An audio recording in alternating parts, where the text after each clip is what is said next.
Araw po mga amigo.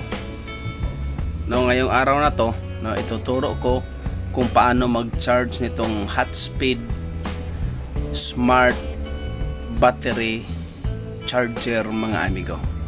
Para ito sa mga baguhan, para hindi na sila malilito, hindi na sila maguguluhan kung sakaling makabili sila ng Hotspeed Smart Battery, kung paano i-charge, kung paano ba siya umandar, kung paano ba siya mag-function mga amigo. Okay, ito na. Actual na i-charge ko ang aking battery mga amigo, Kaya sundan niyo ako. Tayo sa loob ng multicab. Dito ko lang i-charge ang aking battery. Hindi ko na tatanggalin kasi kumbaga nakakapagod na at saka sa katamaran na rin, kaya ito,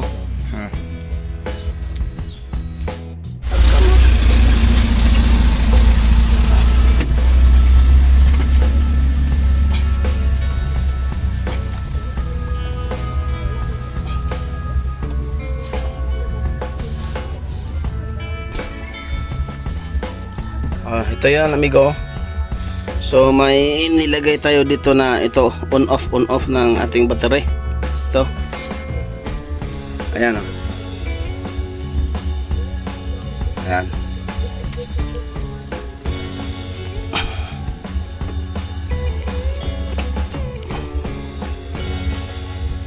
Saksak natin amigo.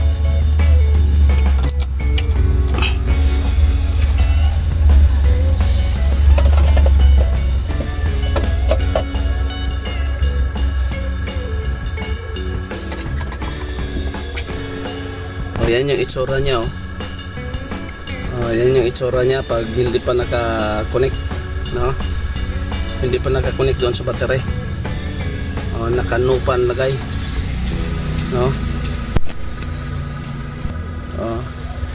yan yung itsura niya, yan yung itsura na. Yan yung itsura niya mga amigo. So ikabit natin, kabit natin.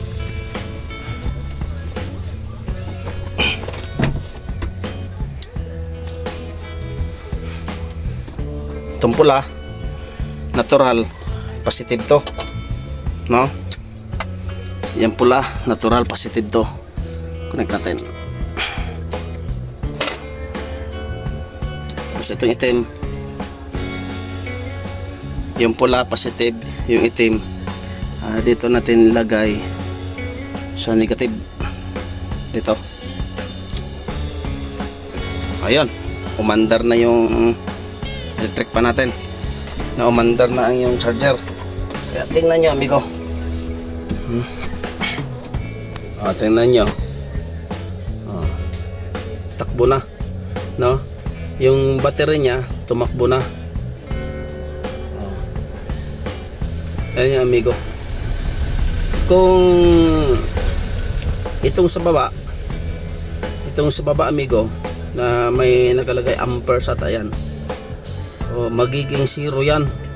Tapos yung sa taas, paakyat yan hanggang 14 volts mga amigo.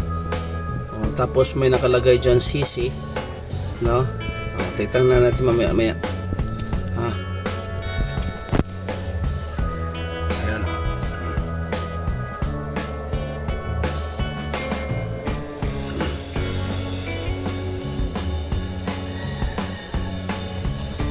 Disclaimer lang po, yung negative yan, hindi yan nakasaksak, may switch yan, naka-off yan. Ang positive lang ang naka-connect. Ayan amigo, ayan.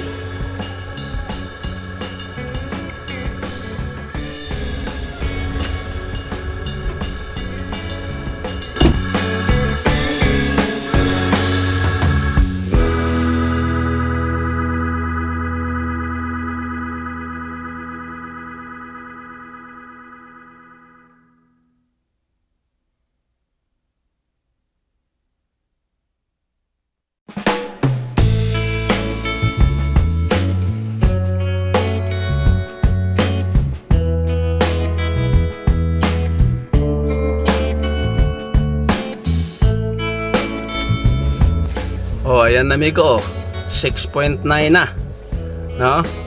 Tapos yung sa taas, 15.2 na.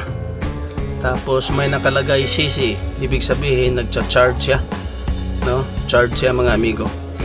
So balikan natin maya-maya, balikan natin maya-maya para makita nyo,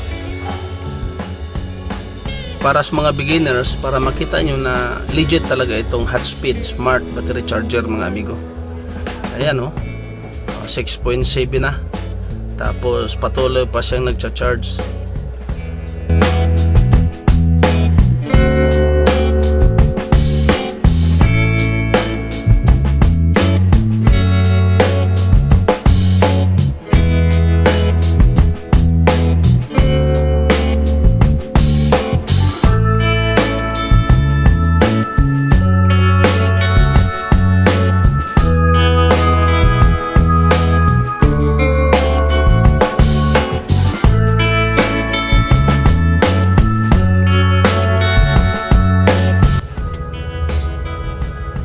Ayan 10 minutos na 4.8 na, no? Mabilis lang. Naka-manual to amigo, naka-manual. Mas mabilis yung manual kaysa automatic. Ayan 10 minutos pa lang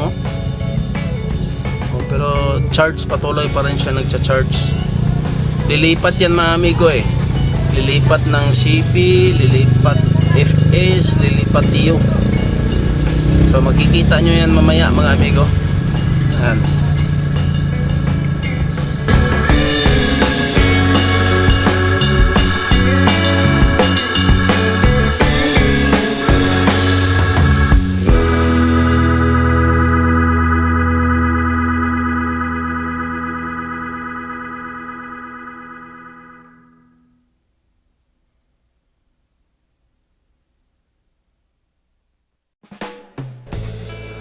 Oh, 15 minutos na, no?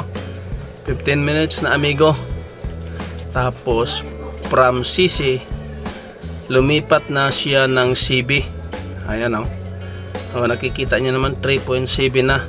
15 minutes pa lang lumipat na siya ng CB. So ano ba ang ibig sabihin ng CB mga amigo, no? Ang ibig sabihin ng CB, dyan lang sa screen nyo makikita mga amigo, no? Sa screen lang kung ano ang CC, ano ang CB, ano ang FC, at saka ano ang TIO. 15 minutes na mga amigo, no? 15 minutes na. So, in-steady ko lang yung camera para makita talaga kung okay ba siya. So hindi pa nakabili ng may mga battery lobat dyan, dito na bumili na kayo ng Hotspeed Smart Battery Charger.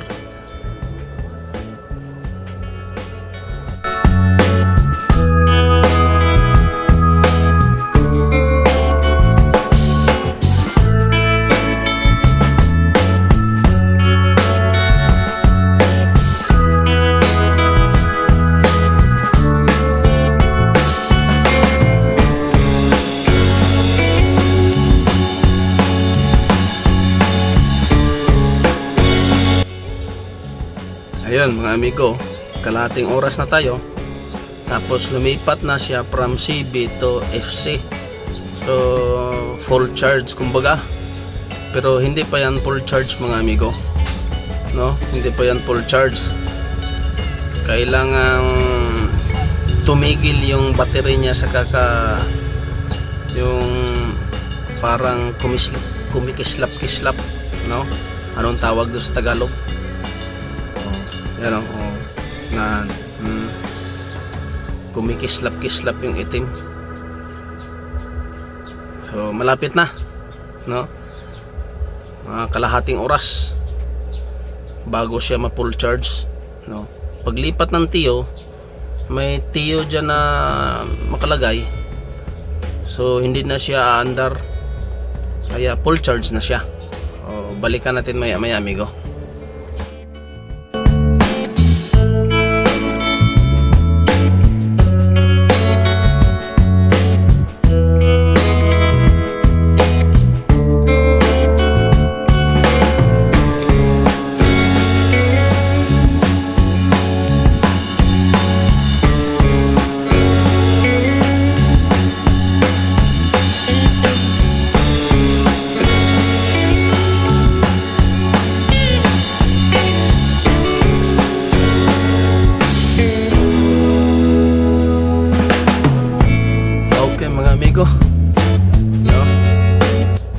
charge na ang ating battery, no?